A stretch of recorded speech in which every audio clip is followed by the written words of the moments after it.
Warren, how would you define true success?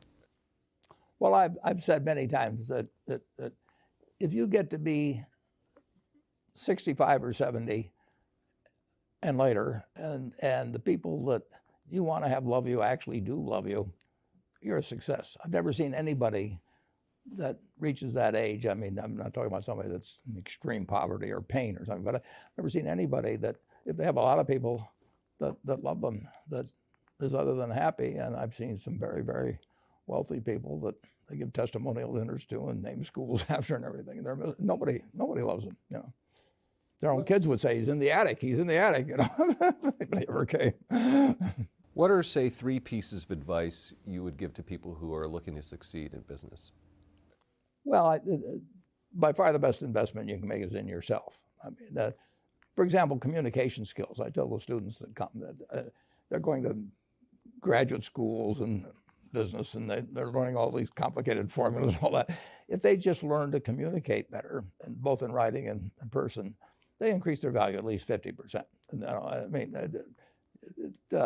if you can't communicate, somebody says, you know, it's like winking at a girl in the dark. Nothing happens, you know, basically. And you have to be able to get forth your ideas, and that's relatively easy. I did it myself with the Dale Carnegie course. Some people wish I'd taken a shorter course now in terms of my talking later on, but it's just hugely important. And if you invest in yourself, nobody can take it away from you. I mean,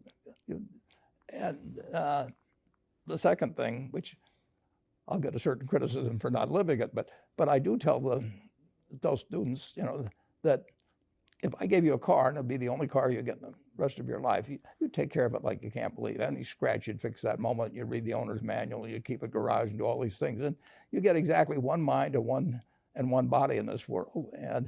And you can't start taking care of it when you're 50. By that time, you'll have rusted out if you haven't done anything. So you should really make sure that you just remember that you just got one mind and body to get through life with and to do the most with it. What about life advice? Well, life advice is, you know, the most important thing, aside from the things I've talked about already, is really who you associate with. You want to associate with people that are better than you are. I mean, basically, you'll go in the direction of the people that you associate with, and you want to have the right heroes. You want people, if you want to emulate somebody, you better pick very carefully who you want to emulate. And when obviously you can't pick your parents, they're going to have an enormous influence on you, but you don't get a choice on that. But you get choices as you go down the line, and who you admire, who you want to copy, and the most important for most people in terms of that decision is their spouse. It's also important in terms of a partner in business, but the partner in life is the most important one. You want to pick a spouse that's better than you are, and then he or she, and you hope they don't figure it out too fast. Great. Biggest mistakes people make when investing? Well, they try to, they just don't realize that all you have to do is just buy a cross-section of America and then never listen to people like me or read the papers or do anything subsequently. They think that because you can trade, you should trade. You buy a farm, you buy an apartment house, you can't resell it tomorrow, and you know the cost of moving around. Now you get something handed to you, liquidity, you know, which is instant. You can sell, and the cost of doing it are pennies, you know, compared to other kinds of investment activity. So because they can so easily move around, they do move around, and moving around is not smarter than investing. You have a pretty cool morning routine regarding what you have for breakfast and how prosperous you feel. What is that? Well, I now actually send somebody over to McDonald's usually to get me something. Since the publicity I got from earlier describing my habits at McDonald's, I now have somebody go in the office, but that was more for entertainment value. I eat exactly what I like to eat. If I liked it on my 6th birthday, at my 6th birthday party when we had hot dogs and hamburgers and Coke and ice cream with chocolate, I still like it. And I don't care about anything subsequently. I discovered it all by the time I was 6. if somebody offered me a deal when I was 20 and said, you're going to live 1 year longer, instead of living to 88, you'll live to 89 or whatever it may be, if you eat nothing but broccoli and Brussels sprouts and onions and all these things. I just said, I'll take the last year off. It probably won't be that good anyway. I mean, so I eat what I like to eat. I'm not venturesome in that area. I like how you lumped in onions with broccoli and Brussels sprouts. Well, never heard that. I just don't happen to like onions, but no, I don't put them in the same category. Okay. You and George H.W. Bush, I think. Is business school worth it? Depends on the person. Much more than it depends on the school. I mean, I wouldn't worry.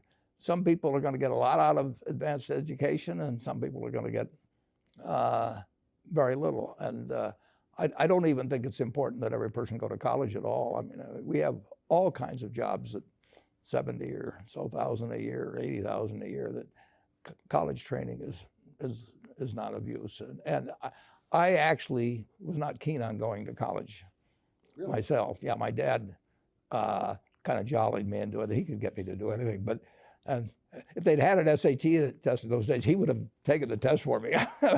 but because I knew I could have a good time, and I liked investing, and I didn't really feel I could read the books. So I don't, it's a big commitment to take 4 years, and the cost involved, and maybe the loans involved, and everything. And I think, depending on what your interests are in life, I don't think it's for everybody. I think it's for a lot of people, but there ought to be a reason you're going, and I didn't really see much reason. All right, last question. So lightning round, so there's a few. Do you ever drink water? Only under duress. What is your favorite all-time song, Warren? It's undoubtedly, it's My Way. What about movie? Favorite movie? Well, I like The Bridge on the River Kwai because of there were a lot of lessons in that. Plus, it was enormously fascinating. Catchy tune also. Pardon me? Catchy tune also. Yeah, Right. Very. Right. But the ending of that was sort of the story of life. He